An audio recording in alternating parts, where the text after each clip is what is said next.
16e session du dialogue politique entre le Burkina Faso et l'Union européenne et ses pays membres, ouverte ce mardi 28 février.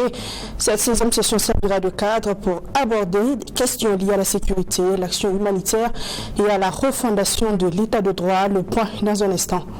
28e édition du FESPACO, une opportunité saisie par l'Organisation internationale de la francophonie pour dresser le bilan de ses actions au cours des dernières années. Un appel à projet au profit des acteurs du cinéma a été lancé au cours de cette rencontre. On en parle également. Et puis, occupation illégale de la zone Sonature au sud de Ouagadougou, l'Office national de contrôle des aménagements et constructions veille au respect des réglementations. Ce 28 février, elle a procédé à la suppression de bornes illégalement implantées et à l'arrêt de chantier. Les détails tout de suite. Bonsoir et bienvenue dans ce 20h. La 16e session du dialogue politique entre le Burkina Faso et l'Union européenne et ses États membres s'est ouverte ce mardi 28 février 2023 à la salle de conférence du ministère en charge des Affaires étrangères. Cette 16e session servira de cadre pour aborder des questions liées à la sécurité, l'action humanitaire, à la refondation de l'état de droit, l'action humanitaire ainsi que le dialogue intercommunautaire et interreligieux. Serge Kabouri. Exercice traditionnel qui se tient chaque année dans l'optique de passer en revue l'état de la coopération. La 16e session du dialogue politique entre le Burkina Faso et l'Union européenne et ses États membres s'est ouverte ce mardi. Organisée conformément aux dispositions de l'article 8 de l'accord de partenariat Afrique-Caraïbes-Pacifique et Union européenne, cette session permettra de passer en revue les secteurs prioritaires qui constituent la vision du moment de la transition. Il faut relever tout d'abord la question sécuritaire qui est un pilier très important. Il y a la question sécuritaire et il y a la reconquête du territoire et il y a aussi les questions de développement qui s'inviteront dans les différents échanges.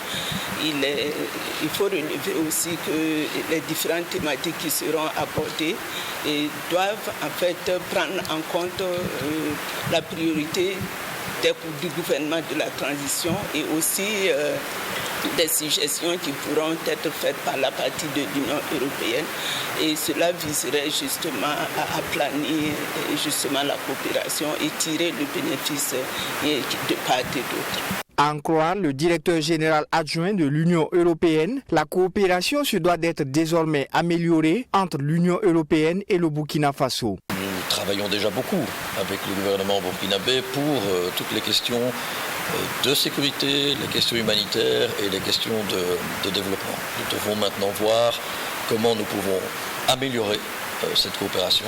C'est l'objectif de ce dialogue aujourd'hui, mais c'est aussi des échanges que nous avons quotidiennement entre la délégation de l'Union européenne et le gouvernement et les différentes ambassades de l'Union européenne qui sont ici, d'un membre je veux dire, qui sont ici représentées. Avec 1 852 000 personnes déplacées internes sur son sol à la date du 1er janvier 2023 et 6 253 écoles fermées du fait de l'insécurité, il est plus que jamais urgent de mettre en place un plan d'action inclusif selon Bassolma Bazier, représentant du Premier ministre à cette cérémonie d'ouverture. Je me réjouis de l'engagement pris par l'Union européenne de soutenir la transition à l'occasion de la 15e session du dialogue politique tenue le 24 juin 2022.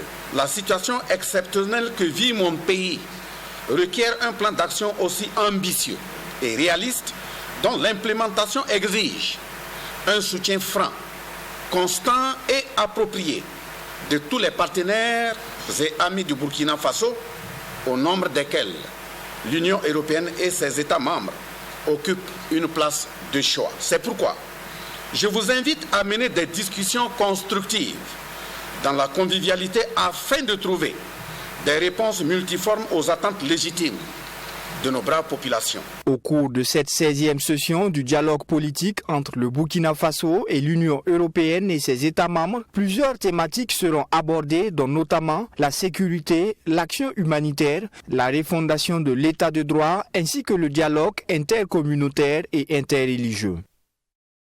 En marge de la 28e édition du FESPACO, l'Organisation internationale de la francophonie a dressé le bilan de ses actions au cours des dernières années. Le point sur l'avancement du projet de fonds panafricain pour le cinéma et l'audiovisuel a été également fait par l'OIF. Un appel à projet au profit des acteurs du cinéma a été lancé au cours de cette rencontre. On fait le point avec Mamidriana Kamabo. C'est une rencontre qui avait pour objectif de présenter les actions de soutien aux professionnels du cinéma. Une occasion aussi pour l'Organisation internationale de la francophonie, l'OIF, de faire le bilan de ses actions conduites au cours des dernières années. Chaque année, l'Organisation internationale de la francophonie, à travers le Fonds Images, soutient les différents projets des cinéastes. L'OIF, en fait, intervient depuis plus de 30 ans avec un fonds d'aide qui s'appelle le Fonds Images de la francophonie, qui permet d'aider 30 à 40 projets chaque année, qui sont des séries ou des films qui viennent majoritairement d'Afrique, mais la grande majorité des aides vont à l'Afrique et aux Caraïbes, Haïti. Donc en fait, les pays qu'on retrouve au FESPACO. Et c'est la raison pour laquelle, dans les différentes sélections du FESPACO, on a cette année 23 films ou séries qui ont été soutenus par l'OIF. Et on espère que beaucoup de ces films ou séries se retrouveront au palmarès.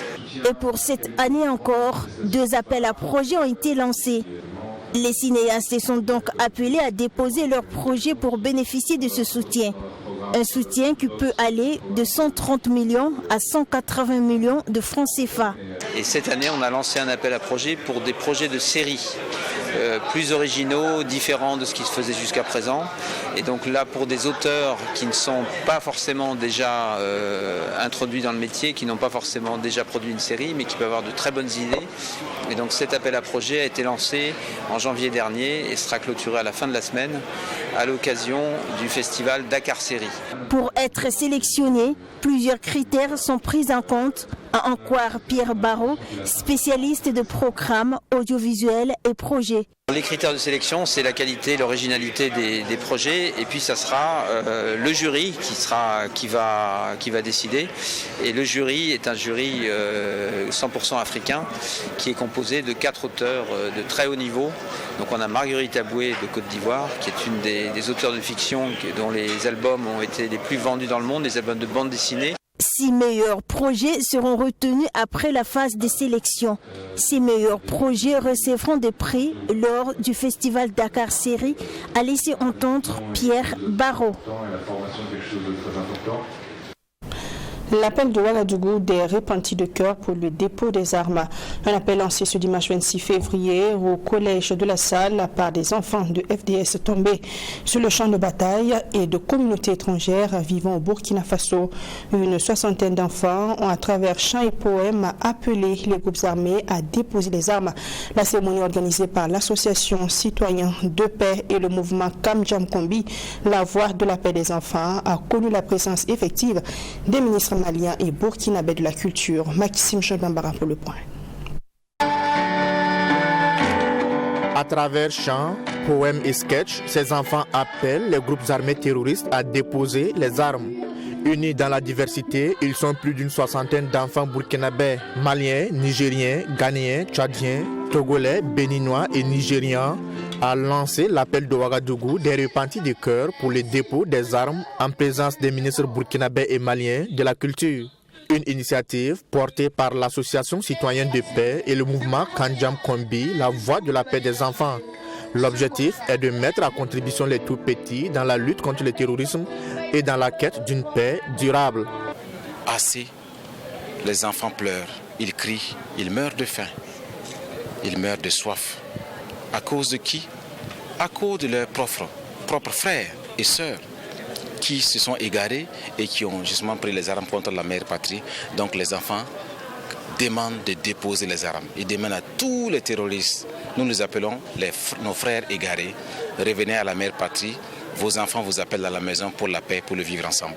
Il s'agit plus spécifiquement, à travers cette initiative, de soutenir l'action de dépôt des armes par les terroristes qui se répandent, d'encourager les gouvernements à travailler au retour de la paix dans les États et surtout d'appeler les États à travailler davantage à l'intégration entre les peuples des pays de la sous-région. C'est un message fort qui a été porté ce soir, d'autant plus fort que c'est un message qui est porté par les enfants, par des voix pures, des voix innocentes, qui aujourd'hui, malgré bien sûr leur jeunesse, ont pris conscience d'une situation aujourd'hui que nos pays traversent et qui ont souhaité dire assez.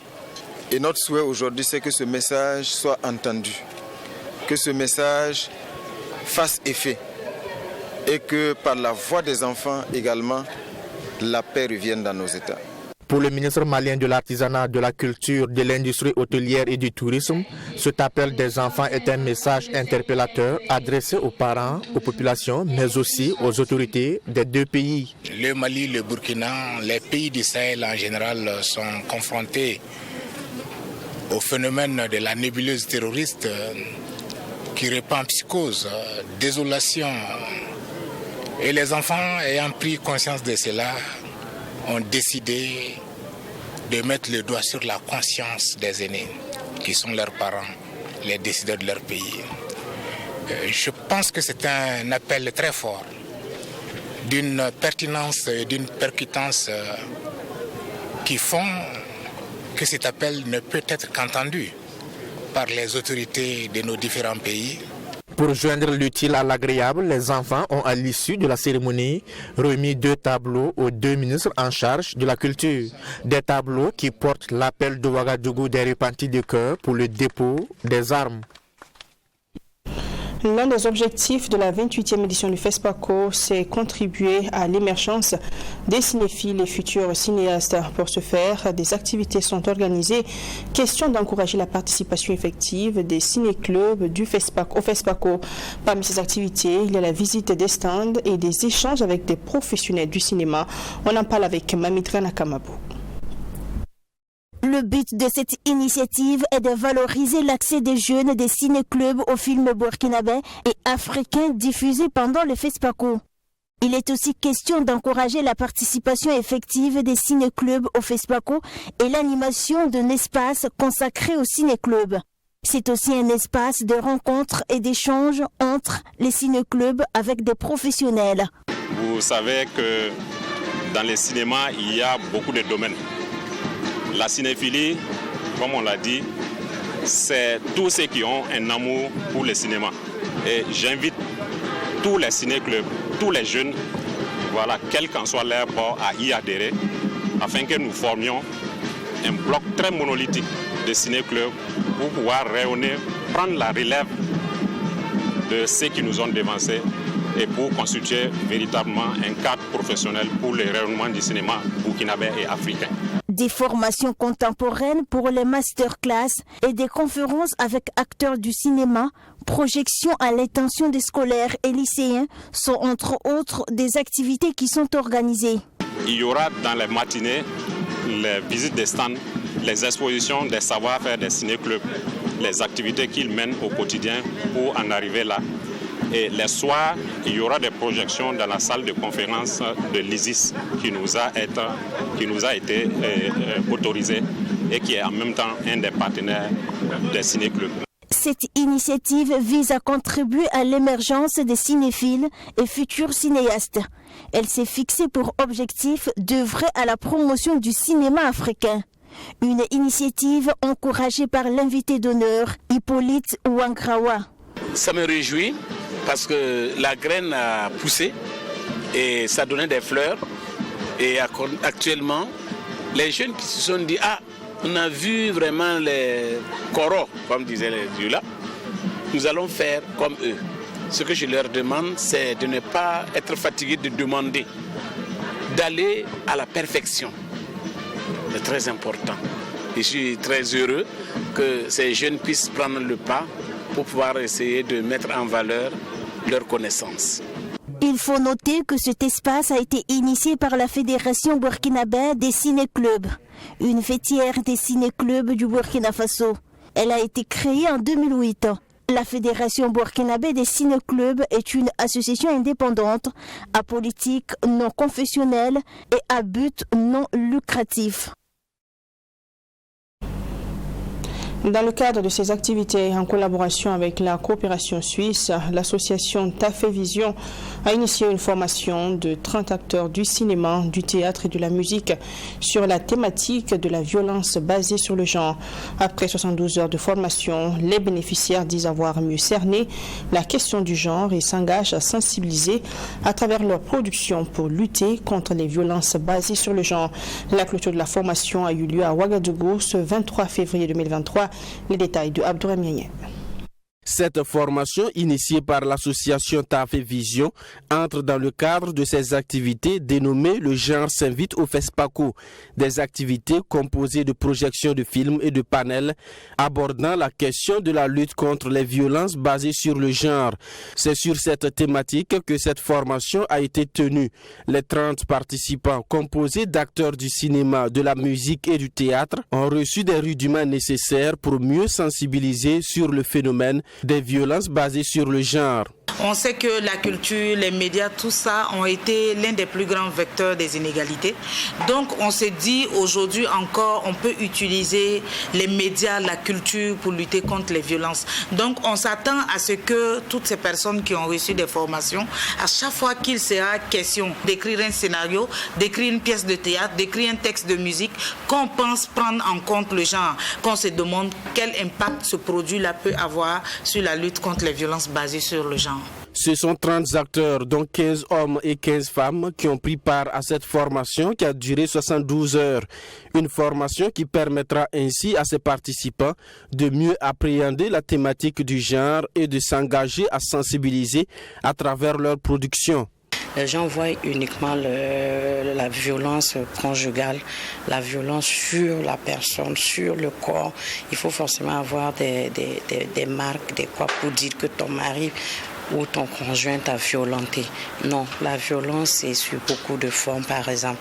Et j'ai appris qu'il y a plusieurs sortes de violences faites. Ça me donne encore l'élan et la force de pouvoir encore sensibiliser les personnes qui font souffrir les femmes, les personnes qui font subir les femmes de toutes sortes de violences, pour que ces personnes puissent arrêter aussi, les aider à pouvoir trouver leur dignité de femme. Tafé Vision est une association de femmes réalisatrices créée en janvier 2017. Son objectif est de mettre en évidence les productions de femmes et valoriser la femme à travers le cinéma. Le MIAF Made in Africa Festival se tient du 1er au 2 mars 2023. Organisé en marge du FESPACO, ce festival ambitionne promouvoir la culture africaine en mettant en valeur les potentialités du continent selon les initiateurs. La conférence de presse annonçant les activités est intervenue le 27 février 2023 à Ouagadougou. Plus de détails dans ce reportage de Fatima Tenkema. Cadre de la célébration de la culture africaine, le Made in Africa Festival MIAF entend mettre en valeur la diversité culturelle africaine à travers plusieurs activités aux couleurs endogènes. Ce festival, qui est à sa 2e édition, sera marqué par la musique africaine, le conte, l'humour et la mode africaine. Cela à travers la nuit de la parole et la soirée Made in Africa. L'année dernière, nous avons utilisé le conte et cette fois-ci, nous avons essayé de partir plus loin pour chercher plusieurs artistes qui vont parler encore de notre culture. Parce qu'on sait que la culture, c'est un levier qui permet de pouvoir, en tout cas, soigner tous les maux. Et donc, c'est dans ce sens-là que nous avons fait venir ces artistes-là pour parler de la mode et de la culture. Parce que la culture, la mode, c'est comme ça qu'on va raconter cette histoire ici, à travers de la musique et des contes. Au-delà de ces activités festives, il est organisé une conférence publique sur le thème « Quelle contribution de la culture et des arts pour la facilitation des échanges et de l'intégration dans le cadre de la mise en œuvre de la ZLECAf, la zone de libre-échange continentale africaine ». Les professionnels des industries culturelles et créatives, les professionnels du patrimoine et la communauté locale contribuent à prévenir, à atténuer le rétablissement des effets des conflits, des inégalités et des crises afin de créer un climat favorable aux échanges et à la libre circulation des personnes et des biens et services. La culture et les arts constituent des éléments pacificateurs de l'Afrique qui fait face à plusieurs défis, notamment sécuritaires. L'objectif de ce panel est de mener des réflexions sur les problématiques qui compromettent le développement socio-économique du continent africain. Les panélistes s'étaleront sur le rôle que peut jouer la culture afin que le Burkina Faso puisse tirer son épingle du jeu dans la mise en œuvre de la ZLECAf. Occupation illégale de la zone Sonature au sud de Ouagadougou, l'Office national du contrôle des aménagements et de construction veille au respect des réglementations. Ce 28 février, elle a procédé à la suppression de bornes illégalement implantées dans le domaine immatriculé au nom de la Sonature et à l'arrêt de chantier entrepris par des personnes sur ce domaine ainsi qu'à la démolition de bâtiments érigés en toute illégalité. Mardi 28 février 2023, nous sommes au quartier Garguin de Ouagadougou, non loin de la cité des Dauphins.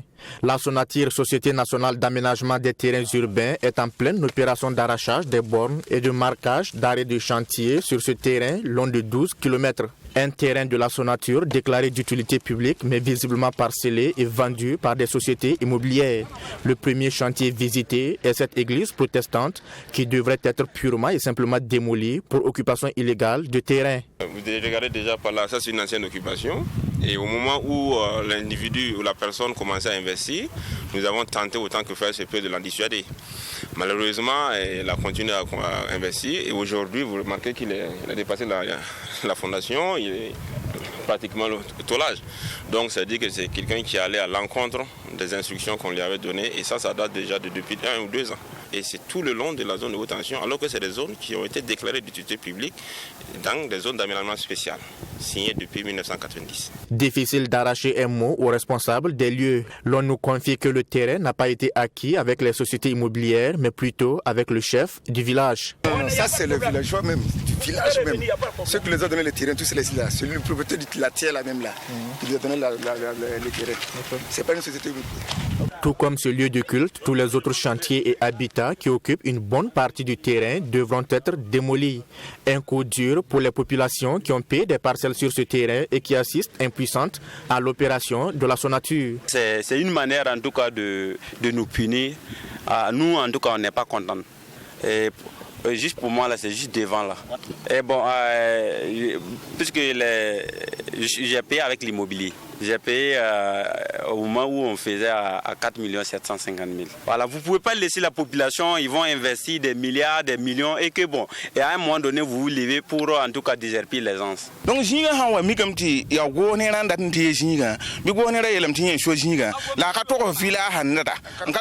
le gouvernement est venu récupérer les terrains sans avertir les populations, sans avertir la commune, sans avertir le chef du village. Nous sommes venus voir qu'ils sont en train d'arracher les bornes. Ils sont venus avec la sécurité pour nous faire la force. Ils nous interdisent d'avoir accès au site. Ils sont venus nous faire la force pour récupérer nos terres. Nous ne sommes pas d'accord.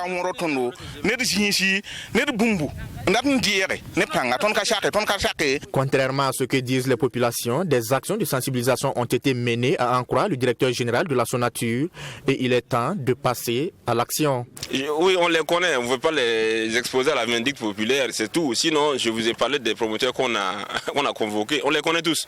Voilà, c'est tous les promoteurs installés sur cette zone-là, on les connaît. La dernière communication de la Sonature par rapport à l'occupation de la zone, ça date de la semaine passée.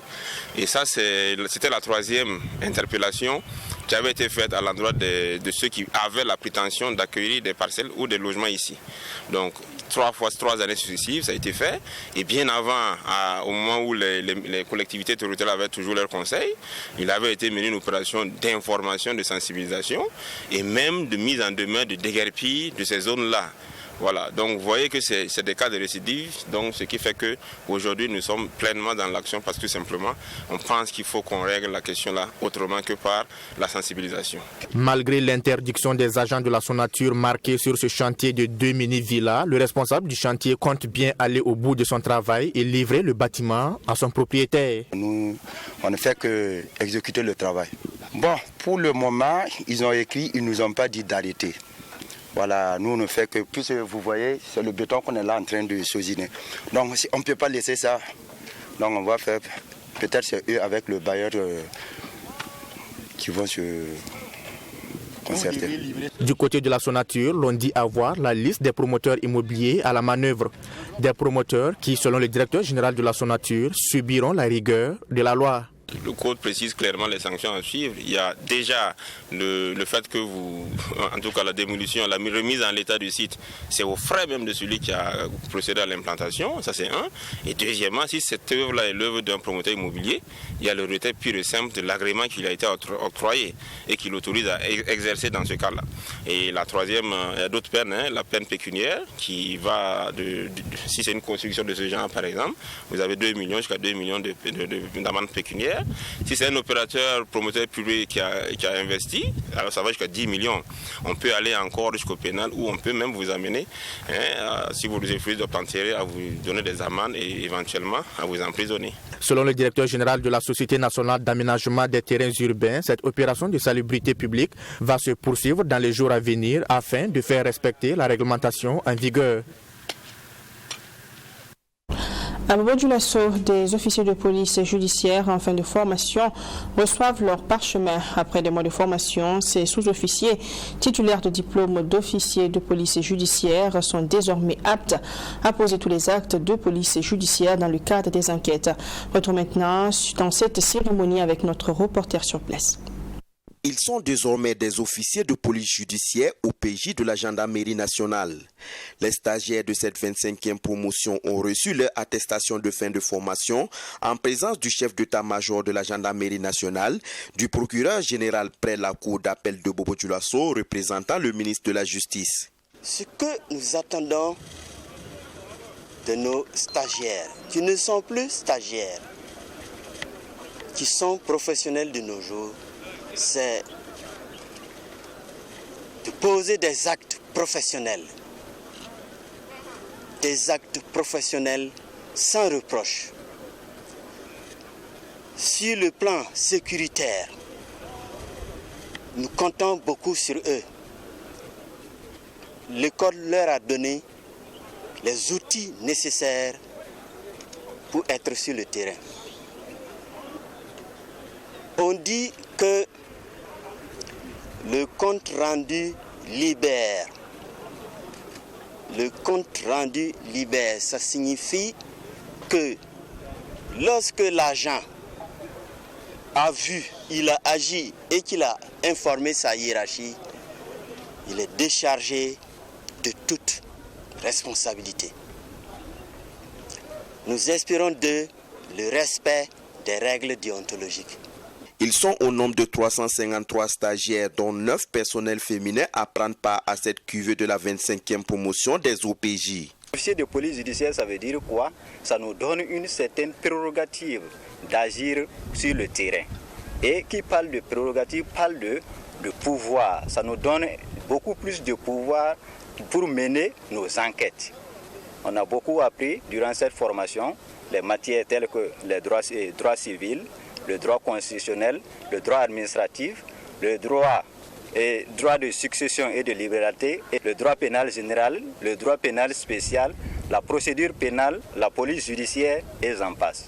Donc ce qui nous donne beaucoup plus de rudiments nécessaires sur le terrain pour pouvoir mener bien nos enquêtes. Alors je peux dire vraiment merci parce que cette formation a été vraiment bénéfique pour nous tous et ça va nous permettre vraiment de concrétiser ce qu'on a appris sur le terrain. Rentré le 30 octobre 2022, c'est désormais au PJ de la gendarmerie nationale sortent après 4 mois de formation avec un taux de succès de 100%. Les Bobolais ont fait une terrible découverte le dimanche dernier. Environ 200 silures sacrées de Dafra ont été découvertes morts. Cette perte signifie que des vies d'êtres humains seront ôtées, selon le coordonnateur des chefs coutumiers. Pour l'instant, la piste de la pollution du marigot oué est avancée pour justifier la mort des silures. Une sépulture digne et conforme à la tradition Bobo a été également faite à la correspondance de Joseph Koutko.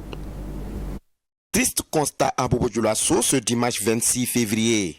Des silures sacrées, communément appelées silures sacrées de Dafra, ont trouvé la mort. Ces poissons s'avèrent être d'une très grande importance dans la culture Bobo. À en croire le coordinateur des chefs coutumiers, la cause de cette catastrophe n'est rien d'autre que la pollution de l'eau. J'ai toujours déploré ça à tous nos réunions de la commune. L'entretien du marigot, oui. J'ai toujours déploré. Bon, tous ces cellules-là qui sont partis, des dizaines et des dizaines. Mais c'est la vie des êtres humains qui part comme cela. Chez nous, c'est la signification. On ne sait pas qui même ça va affecter. Mais depuis qu'on est né, quand un seul cellule est mort, on fait ses funérailles.